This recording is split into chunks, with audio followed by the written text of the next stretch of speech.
Greetings, my dear viewers! Today is March the 19th, and in this video I will focus on the tactics that the Russian and Ukrainian militaries are using today and how they have changed over the past few weeks, and taking this into account, how events may develop in the near future. You remember I have already made several materials on this subject. Links to them I will give below this video. Over the last 10 days there have been noticeable changes in the way both Russian and Ukrainian forces are fighting today. Note that during this time there are almost no victory claims from the Ukrainian armed forces. No, there are such claims, of course. The latest was made yesterday and said that Russian troops were pushed back from Kiev by 70 kilometers. Given the fact that the Ukrainian General Staff immediately denies all those claims, it is clear that they are worthless. However, we are talking about reality. We are talking about the fact that Russian troops are no longer covering hundreds of kilometers in a couple of days. So, they are not exposed to unnecessary danger because of it. But the Russians adapted to this very quickly and changed their tactics. They focused on destroying military vehicles and personnel of the Ukrainian army. And they have achieved excellent results. Just a few recent strikes on the Yarovoy training facility are worth mentioning. The Foreign Legion of the Ukrainian army, which had never been formed, lost several hundred men killed and wounded, and the rest of the contingent of this so-called legion, which is in fact a brigade, dissolved into trains to Poland. I would also like to pay attention to yesterday's strike and destruction of the 79th Brigade in Nikolaev. There is no official data, but the photos published by Swedish journalists who were on the scene are stunning. So the brigade is effectively gone. As I understand it, we are talking about death toll numbers comparable to the such at Yarovoy training facility. And given the fact that part of the brigade is still fighting at the Severodonetsk and Lysychansk areas, only part of the personnel and the mobilized contingent were at the base. So, those parts of the 79th Brigade stationed in Nikolaev do not exist anymore. The only units left are those that are fighting at Donbass. The day before there had been a strike on Myrifa.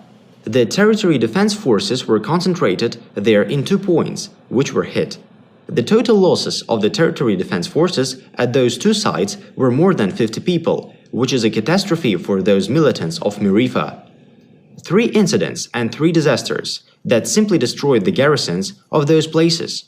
And such episodes appear every day already. In addition, I would like to point out that in all 3 of these operations, the Russian armed forces suffered no casualties. And this is what kills the morale of the Ukrainian military most. Futility. So, the technical superiority of the Russian army becomes more obvious every day. It already brings obvious results.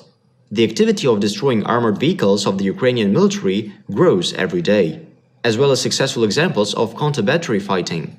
One clear example is the suppression of Ukrainian artillery groups in Zaporozhye. I have already mentioned this point during the counterattack. I mean that announced counterattack, which was to take place.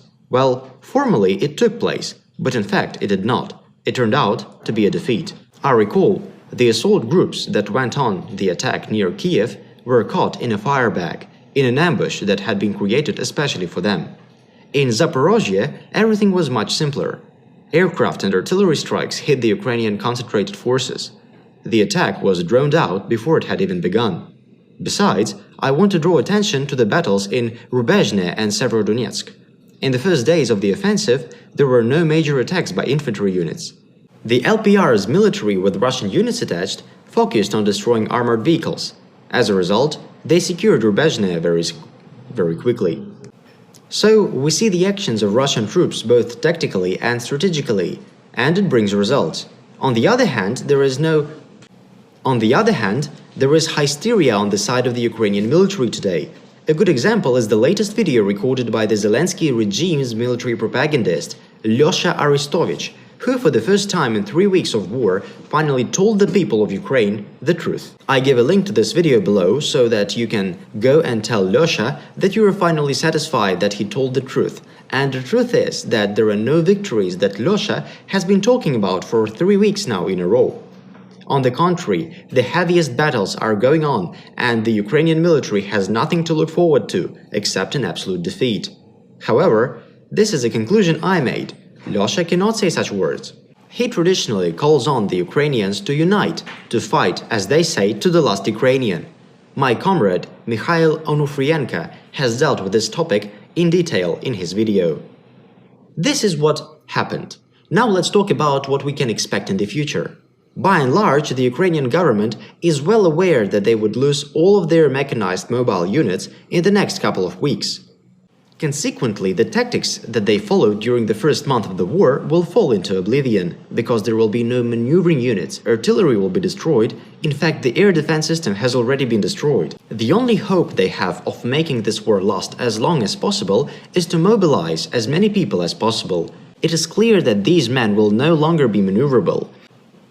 They will now try to send those people to the defense line in order to make it more difficult for the Russian troops to move further west. This is the reason why this new infantry unit is being formed in a hurry. It is based on a very interesting principle. Many of the mobilized men who were drafted, for example, in southern and eastern Ukraine, are sent further into the central part of the country, while the western Ukrainian contingent of mobilized men does not hurry to move eastward either.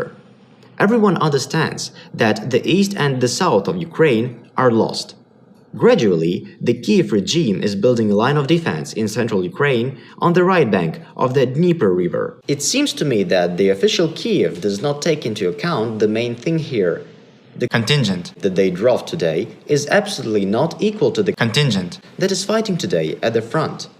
It remains to be seen how they will behave in the first real confrontation with the Russian army. The experience of bombed Foreign Legion in Yakhovka and destroyed 79th Airborne Aeromobile Brigade in Nikolaev shows that after receiving serious fire defeat, these units become incapable.